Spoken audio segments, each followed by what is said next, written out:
이스라엘 백성들이 목숨을 대해서 가나안 땅을 정복을 하죠. 가나안 땅을 정복한 이스라엘 백성들이 12지파가 그 가나안 땅을 다 나눴습니다. 하나님 주신 땅을 이제 어떻게 나누느냐? 다른 방법으로 나누지 않죠. 제비뽑기를 해서 그 땅을 다 나눴습니다. 제비뽑기를 해서. 다 끝났어요. 12지파가 다 땅을 분배하고 다 성읍들의 분배를 받았는데 돌발 변수가 생긴 거예요. 레위 자손들의 48성읍과 목초지를 나누어 줘야 되는데 이미 전부 다 땅은 12지파한테 나눠줬는데 레위 자손에게 나누어 줄 48성읍과 목초지를 나누어 주는 것은 난감한 일이에요. 이미 다 땅을 나누어 줬는데. 그때 제사장 엘르아살, 눈의 아들 여호수아, 각 지파의 족장들이 12지파인데 우리가 레위 자손에게 48성읍과 목초지를 나누어 줘야 된다. 이유는 한 가지다. 여호와께서 모세에게 명령하신 것이기 때문에 우리는 이 일을 해야 된다. 그래 이야기를 하는 거예요. 누가 누구에게? 방금 내가 이야기 안 했나? 여호와께서 모세에게 뭐 하신 것이다? 명하신 것이다. 그러니까 여호와께서 모세에게 명하신 일을 해야 된다고 이야기하니까 이스라엘 12지파는 아무 소리를 안 하는 거예요. 그 여호와께서 명하셨으면 해야지. 할렐루야. 여호와께서 명하셨으면 해야 되지요. 뭐 했다 할지라도 우리가 다 땅을 분배받았다 할지라도 여호와께서 모세에게 명하신 일을 해야 된다고 하니까 이스라엘 12지파의 사람들은 아무도 이게 대해서 일을 제기하지 않는 거예요. 사람이 자기의 땅을 내주기가 쉽지는 않잖아요. 진작 그러면 내주지 왜 인자 와서 말이지 48성읍을 내놓으라고 그러냐고 말이지. 난리를 지킬 수 있을 것인데 이스라엘 족장들이 그리하지 않습니다. 그래서 여호와께서 모세에게 명하셨다고 하니까 레위 자손 48성읍 목초지를 그것도 뭘 통해서 나누어 준다? 제비뽑기를 통해서 나누어 주는 제비뽑기. 구약 성경은 구약 시대는 제비뽑기가 하나님의 뜻이었어요. 제비가 뽑히면 그것은 누구의 뜻이다? 하나님의 뜻인 줄로 이스라엘 백성은 다 믿었습니다. 잠언 16장 33절은 제비는 사람이 뽑으나 모든 일을 작정하기는 누구께 있다? 여호와께 있는지라 그랬어요. 그러니까 제비가 뽑히면 이스라엘 백성들은 그것이 여호와의 뜻인 줄 알고 제비는 사람이 뽑으나 그 모든 일을 작정하는 이는 여호와시기 때문에 그 여호와의 뜻인 줄 알고 다 제비 뽑은 대로 자기의 성읍들을 다 내주는 거예요. 48성읍을 이제 어느 집합 할 것도 없이 전국엔 흩어진 48성읍을 나누어 주는데 48성읍 가운데 한 성읍이 우리의 마음을 뭉클하게 합니다. 우리의 마음을 뭉클하게 한다. 그 성읍이 헤브론 성읍입니다. 헤브론은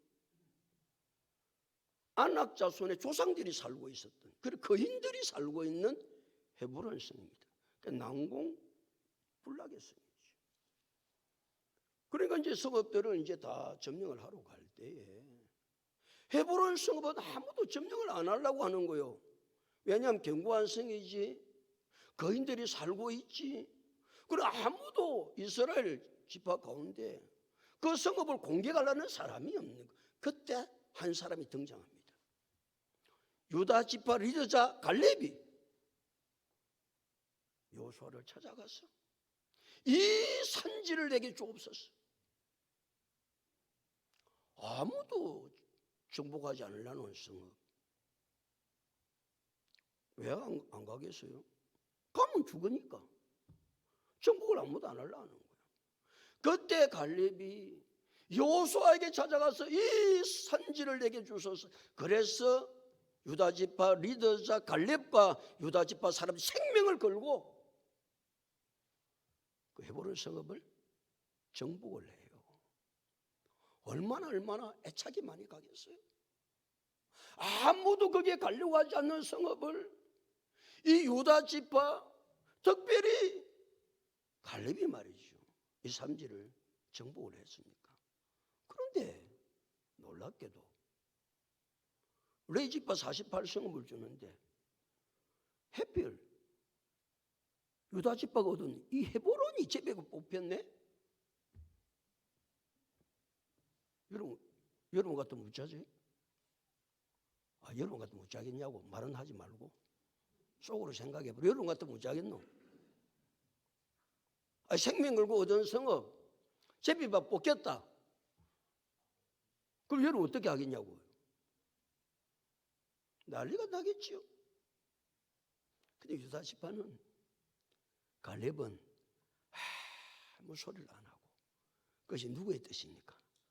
하나님의 뜻이니까 헤브론 성읍을 레위 자손에게 내어줍니다. 얼마나 이 말씀을 묵상해 보면 말이죠, 얼마나 마음이 뭉클한지.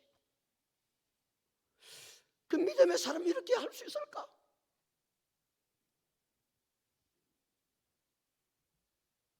그렇습니다. 이제 모든 일이 다 끝났어요. 12지파가 다 땅을 분배받았지. 6성읍의 도피성도 다 지정했지. 레위 자손들의 48성읍과 목주지도 다 나누어 주었지. 그래 이스라엘 백성들이 그 땅에 거주하게 되었다. 누가 맹세하신 땅, 조상들에게 여호와께서 맹세하신 그 땅, 그 조상들 이스라엘 족상 아브라함, 이삭, 야곱 이들에게 이 가나안 땅을 하나님께서 여호와께서 주시겠다고 맹세까지 하셔서 주시겠다고 한 이 땅 이제 다 얻어서 이스라엘 백성들이 거기 거주하게 되었다. 하나님은 약속하시면 그 약속을 지키시는 신실하신 하나님. 우리가 하나님을 믿는 이유가 어디에 있죠? 여러분 왜 하나님을 믿습니까? 우리가 하나님을 신뢰하고 믿는 이유는 하나님이 찰떡같이 약속하시면 그 약속을 지키시는 신실하신 하나님이시기 때문에 우리는 하나님을 믿는다. 만약에 하나님이 신실하지 않는다고 그러면 하나님 믿을 사람 누가 있어요? 그런데 우리 하나님은 약속을 하시면 반드시 그 약속을 지키시는 신실하신 하나님. 그럼 오늘 밤도 뭐 그 찬양 한다고 고생했다. 힘들었어. 오이 뭐 그걸 골라가지고 신실한 게 오이 너무가 싶어가지고 그래요. 그렇죠. 신실하신 하나님.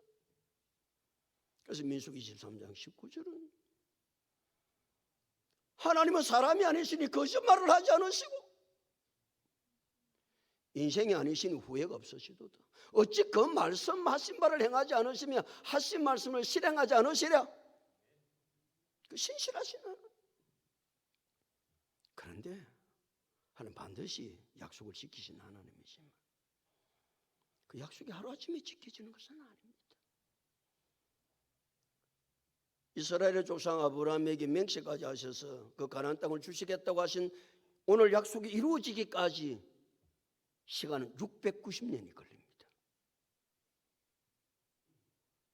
690년 기다릴 수 있습니까? 여러분 그러겠죠. 내 때야 이루어지지 않으면 야 가는 믿지 말 알았나? 그러니까 너는 네 마음대로 살아 있어.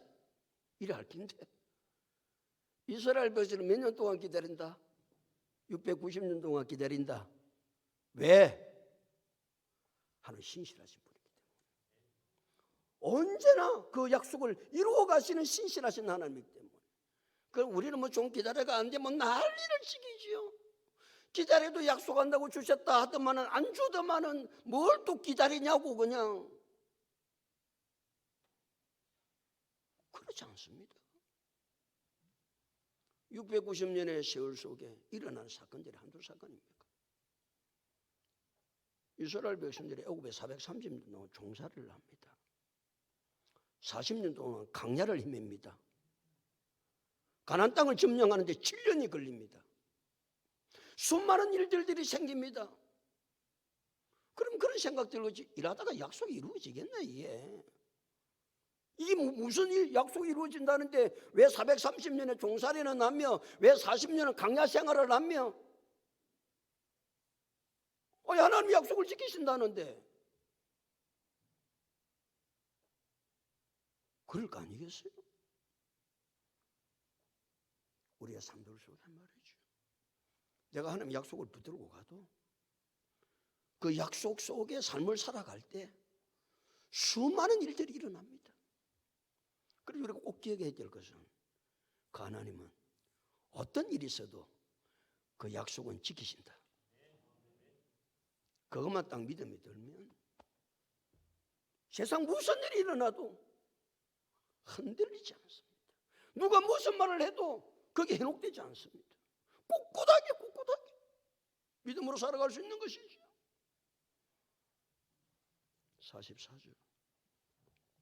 44절 다 같이 읽습니다. 시작.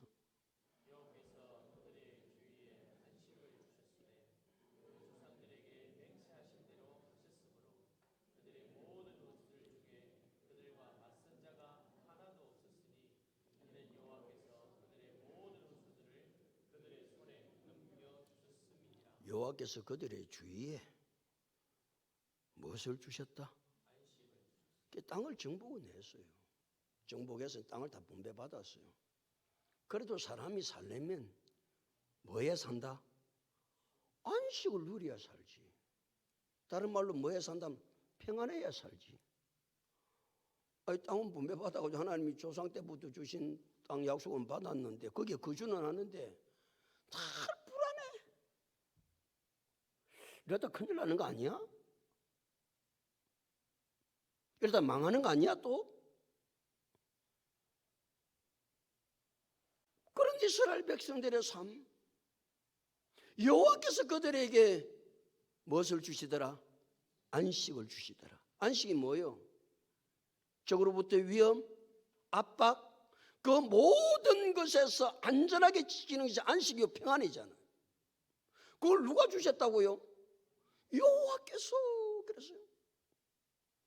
세상에 별일이 다 일어나도 여호와께서 우리에게 안식을 주시면 평안하게 살 수 있습니다. 평안하게. 그 불안 초조는 하나님의 뜻이 아니거든. 그래 여호와께서 언제나 우리에게 안식을 주신. 그래서 예수님께서 마태복음 11장 28절에 뭐라고 말씀하신 거예요? 수고하고 무거운 짐진 자들아 다 내게로 오라. 내가 너희를 답을 좀 해봐라. 쉬게 하리라. 수고하고 무거운 짐진 자들아 다 내게로 오라. 내가 너희를 쉬게 하리라. 우리에게 안식을 주시는 분은 여호와께서 안식을 주셔야 평안한 가운데 살아갈 수 있습니다. 그 대적을 막아주셔야, 그 위협에서 우리를 건져주셔야 안식과 평안을 누리죠. 그래서 요한복음 14장 27절은 평안을 너희에게 끼치노니 곧 나의 평안을 너희에게 주노라. 나의 평안이라고 그랬어요. 평안은 내게 있는 게 아닙니다. 안식과 평안은 누가 주셔야 된다? 하나님이 주셔야 안식과 평안을 누릴 수 있습니다. 그러니까 우리가 세상 살아갈 때 불안하고 초조하고 염려와 근심과 두려움이 가득 찬다 할지라도 평안을 너에게 끼쳐주며 곧 나의 평안을 너에게 주노라. 내가 너에게 주는 것은 세상이 주는 것과 같지 아니하니라. 너희는 마음에 근심하지도 말고 마지도 말라. 두려워하지도 말라. 그렇게 말씀하신 거 아니에요. 그걸 누가 주시니까? 하나님이 주시니까. 세상에 별일이 다 일어나도 하나님께서 우리에게 안식과 평안을 주시면 평강 가운데 살게 되는 줄로 믿습니다. 염려할 것도 없고 두려워할 것도 없고, 그러니까 언제나 주님 앞에 나오면 주님 주시는 안식과 주님 주시는 평강, 그 평강 세상이 줄 수 없는 것입니다. 그 사람들의 고백들이 대부분이 뭐예요? 교회 오면 마음이 평안하다. 교회 오면 마음이 평안하고, 예배 드리고 가면 마음이 평안하고. 왜? 우리에게 안식을 주시는 분이, 평안을 주시는 분이 하나님이시기 때문에 그렇다고 말이에요. 그 이스라엘 백성들이 여호와께서, 다시 44절, 여호와께서 그들의 주의 안식을 주셨으므로 그 조상들에게 뭐 하신 대로 하셨다? 맹세한 대로 하셨어요. 하나님 계속 맹세, 내가 약속했다, 맹세한 대로 내가 했다. 하나님이 거듭거듭 밝히시는 거예요. 거듭거듭 맹세한 대로 하셨으므로 그들의 모든 원수들 중에, 그들은 이스라엘 백성들의 모든 원수는 뭡니까? 가나안 땅 7족속이죠. 모든 원수들 중에 그들과 맞선 자가, 이스라엘 백성들과 맞선 자가 뭐도 없었다? 하나도 없다라는 거예요. 그 뭐 대적들이 맞서가지고 자꾸 싸우려 싸면 불안하고 초조하고 할 건데 맞선 자가 하나도 없는 거예요. 가나안 7족속이 맞설 수가 없는 거예요. 그 이유가 어디에 있다고요? 이는 그랬습니다. 다시 44절, 이는 뭐라고 그랬어요? 여호와께서 그들의 모든 원수들을 그들의 손에 넘겨주셨습니다. 7족속의 대적 가나안 족속들을 누구의 손에 딱 넘겨버렸다? 이스라엘 백성을 손에 넘겨주니까 그들이 맞서지를 못하는 거예요. 참 우리 하나님이 하시는 일이 놀랍죠. 이스라엘 백성들 말이죠, 전쟁을 해보기를 했나? 했다는 게 너무 많은 게 430년 동안 애굽에서 종살이 하고 말이죠, 물 길고 나무 패고 땅 파고 뚝 쌓고 이런 거. 강야로 나와서 싸움을 해봤으면 뭐 했어? 싸움 해봤다 해봐 아말렉하고 싸운 거 하나밖에 없어요. 아말렉하고 싸움. 그 싸움도 해보지도 않았어요. 싸움도. 그래 이스라엘 백성이 싸움을 해보기를 했나? 뭐 전쟁 훈련을 받아보기를 했나? 싸움할 무기가 제대로 갖추어져 있나? 아무것도 없는 거예요. 그런데 가나안 7족속을 생각해 봐요. 그들은 얼마나 호전적인지 모릅니다. 아주 싸움 잘합니다. 그들의 무기는 병기는 우수합니다. 가나안 7족속이 가지고 있는 것은. 그들은 호전적이고 그들은 거인입니다. 이스라엘 12 정탐꾼이 가데스 바네에서 모세가 12명의 정탐꾼을 보내고 돌아서 보고할 때가 뭐라고 그럽니까? 우리는 그들의 보기에 뭐 같았을 것이다? 메뚜기 같았을 것이다 그랬습니까? 아주 그들은 거인이에요. 그들이 살고 있는 성읍은 난공불락이었습니다. 성이 튼튼합니다. 이중으로 성을 쌓습니까? 이중으로. 누가 그 성을 무너뜨려요? 근데 놀라운 것은 이스라엘 백성은 이길 수가 없는데 여호와께서 그들을 누구의 손에 딱 넘겨주셨더라? 이스라엘 백성의 손에 딱 넘겨주니까 이게 뭐 아무 게임도 안 되는 거예요. 그래서 이스라엘 백성들이 이긴 거예요. 다윗과 골리앗의 싸움을 한번 생각해 보십시오. 골리앗은 전쟁때에서 잔백을 굵은 사람입니다. 아주 용장이지요. 골리앗 같은 용장이 없습니다. 그는 얼마나 거인인지 모릅니다. 뿐만 아니라 골리앗은 이게 말이죠, 완벽하게 장비를 갖추어가지고 뭐밖에 보이는 게 없다. 눈밖에 빼꼼하게 보이는 게 없어요. 앞에 뭐 방패를 든 사람이 방패를 듣고 막아주고 하니까 공격할 틈이 아무데도 없는 거예요. 다윗은 거기 전쟁 때 뭐하러 갔죠? 아버지 심부름 가죠. 아버지 심부름.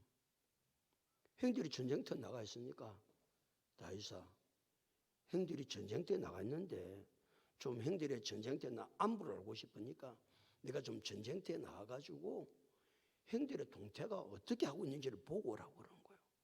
그러니까 다윗은 한 번도 싸움을 해본 일이 없어요. 싸움을 해본 일이 없어요. 뭐 전쟁에 훈련을 받아본 일이 없어요. 그럼 뭐 했다는 게 뭐 목동 양이나 치고 아버지 심부름이나 하고, 그것이 다윗이 했던 전부입니다. 근데 다윗이 이깁니다. 다윗이 이길 수 있었던 비결이 무엇입니까? 여호와께서 골리앗을 다윗의 손에 넘겨주시기 때문입니다. 우리의 삶이 내가 힘이 있고 내가 능력이 있어서 삽니까? 그 일을 내가 무슨 기술이 있어서 사는 겁니까? 아니올시다. 여호와께서 그 일을 하실 수 있도록 지혜를 주시고 은혜를 주시고 건강을 주시고, 그리고 우리는 늘 하는 고백이 무엇입니까? 누가 하신 일이다? 하나님이 하신 일이다. 하나님이 하신 일이다. 그래서 이것이 하나님의 무엇이요? 은혜요. 그것이 하나님의 은혜임을 깨닫기에 하나님 앞에 무슨 삶을 사는 겁니까? 감사의 삶을 사는 것이죠. 하나님 감사합니다. 그래서 우리는 입만 열면 감사하는 거예요. 내 힘과 내 재주와 내 능력으로 되는 것은 아무것도 없고 여호와께서 하게 하심으로 가나안 7족속을 이스라엘 백성들의 손에 넘겨주시고 골리앗을 다윗의 손에 넘겨주심으로 이긴 거지.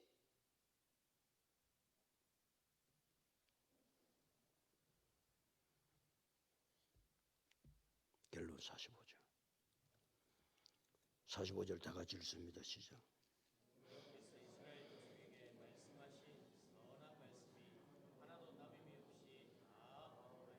할렐루야죠. 여호와께서 이스라엘 족속에 말씀하신 무슨 말씀이? 선한 말씀. 하나님의 말씀은 다 뭐하다는 겁니까? 선하다는 것이죠. 이게 선하다는 말은 옳다, 아름답다 그 말입니다. 하나님의 말씀은 옳지 않은 말씀이 하나도 없습니다. 그래서 우리는 말씀을 받을 때마다 아멘으로 받는 거예요. 옳지 않은 말씀이 하나도 없기 때문에. 그리고 하나님의 말씀은 다 뭐하다? 아름답습니다. 어떻게 하나님의 말씀이 그렇게 아름다운지, 오묘한지. 하나님의 말씀은 옳고 하나님의 말씀은 아름답고, 그러니까 하나님 말씀 앞에 우리는 길을 서고 노는 것이죠. 길을 서고 그 말씀 앞에 무릎 꿇는 것이죠. 그런데 그 다음에 뭐라고 그랬어요? 선한 말씀이 그 다음에 이렇습니다. 다 같이 시작. 하나도 남음이 없이 다 응하였더라. 할렐루야. 선하신 말씀을 주셨단 말이죠. 그 말씀이 하나도 남음이 없이 다 응하지 않냐면 그 말씀이 있으면 뭐해요? 그 여호와께서 우리에게 주신 선한 말씀은 하나도 남음이 없이 다 뭐하였더라? 응하였더라. 할렐루야. 이 밤도 하나님께서 우리에게 주시는 선하신 말씀, 시간 우리에게 주시는 하나님의 선하신 말씀은 하나도 남음이 없이 다 응하게 될 줄로 믿습니다. 그럼 우리 승리하는 것이죠. 그 하나님 바라보고 오늘 하나님께서 내게 주신 선하신 말씀은 하나도 남음이 없이 내 삶들 속에 응하게 될 줄로 믿습니다. 힘나지요? 힘나는 거예요. 힘나는 거지. 그보다 놀라운 축복이 어디에 있어요? 어디에 있어요? 그래서 여호와께서는 이 가나안 땅을, 제가 꾸려놓은 가나안 땅을 제일 먼저 믿음의 조상 아브라함에게 주시겠다고 약속하신 거예요. 약속. 490년의 세월이 흘렀고 그 속에 수많은 일들이 일어났는데도 불구하고 제가 꿀이 흐르는 가나안 땅을 주시겠다는 하나님의 약속은 선하신 말씀. 그 땅에 이스라엘 백성들을 거주하게 하시겠다는 거요. 무엇을 주시면서? 안식을 주시면서, 평안을 주시면서.